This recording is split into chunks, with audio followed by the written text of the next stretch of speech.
Hey there, Alex and Josh. We're here for our weekly recap. We are going to talk about the butterfly guard sweep. And we're going to look at the half butterfly variation. This is one of the movements out of the butterfly guard that becomes fundamental to everything that follows. And so much of our sequencing can be built off the weight distribution and the hip management that we learn from this sweep.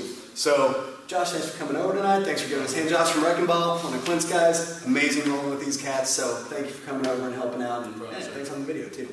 So let's start with the butterfly guard. And we talked about this the last time. We talked about butterfly guard when we shot our video sequencing. And we talked about the structure of the butterfly guard. My hooks are in. My hooks are active. I'm never letting my foot and my laces get weak and breaking. I'm always trying to keep that connection, building it tight with his quads. This way, I track him, and it builds sensitivity to not only his position, my position, but to his balance, and we'll see where that comes in a second. So we get used to drilling with him bringing the leg out, and I track, and I keep a strong connection with the laces. Maybe he goes back, and I track. Maybe he does something with the other foot, and I have to adjust. And we can already see how that connection is helping me affect his balance, right?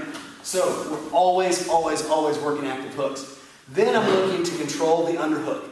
And we pummel for underhooks up top when we're standing to grapple. What we forget is that it's just as important a skill once we hit the ground as it is up top. Because if the underhook is this important, I have to be able to get it whether I'm standing or down here. So my head's always lower, and I'm working to pummel with the pummeling motion. And I'm looking to maintain my underhook, and I'm looking to maintain my head lower than his, my back straight, my forehead in to his body. This way, go ahead and push me over. It becomes very difficult between the connection of my feet and the structure of my butterfly guard, connection from the feet to my hips, up the back into his chest, to break this posture over. If I get weak, or I get up here, now he can push me back and I become much less effective.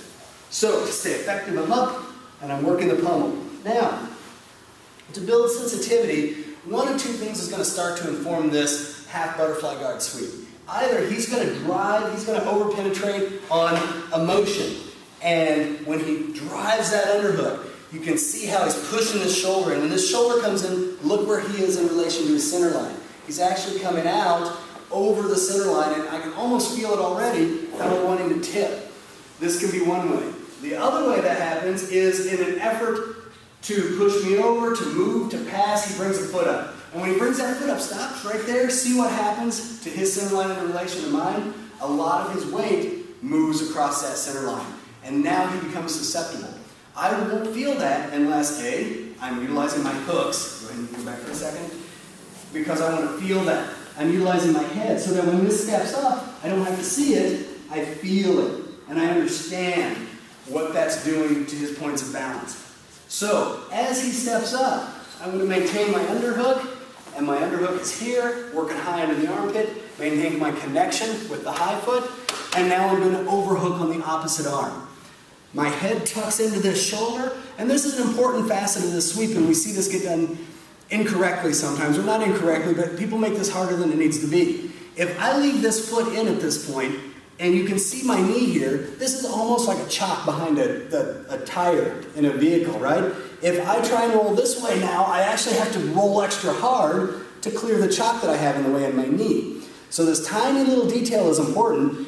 I'm going to keep my connection over here, keep my underhook, keep my overhook, and now to make this sweep work, I'm actually going to thread this foot out. And you can now probably see the shift in my body weight as that knee goes from here to here. I'm removing that chock. Now the car can roll free. My elbow and my shoulder set directly to the mat.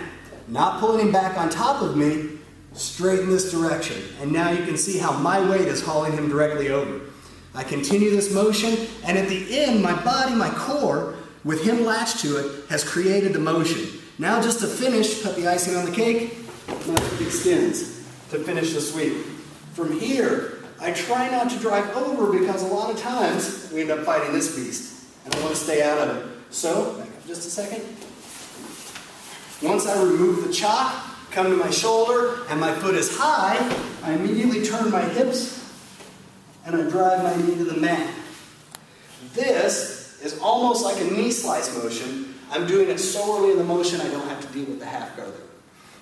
And Josh, bigger, stronger guy, This kind of motion, relying on these tiny little details, removing the chop, understanding how I'm latching onto him, building the connection, this is the only thing that's going to let me control a skilled big guy like this, strong guy, is finding all these details. If we skip these details, you can see how much of a mess this technique can become, right? If I fail to go directly to my side, again, big strong guy, he's throwing pressure and I pull him back, what happens?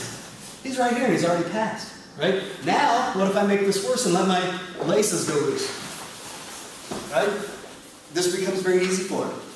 Now, if I pay attention to some of those fundamentals though, and I latch on, I remove the chalk, go ahead and push me back, right? Good structure.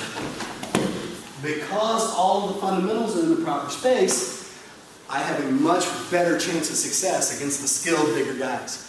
So, basic half butterfly guard sweep, really important because it's this movement that lets us start building into our transitions, lets us do it effectively, and really opens up a lot of offensive options. So, Alex and Josh closing out the week. Thanks for the wrecking ball, guys, coming over. Appreciate it. I really enjoyed it. Place earlier this week. And guys, we'll see you next week, and we'll go from there. So check out the rest of our content. Like, subscribe, share us around. See you next week.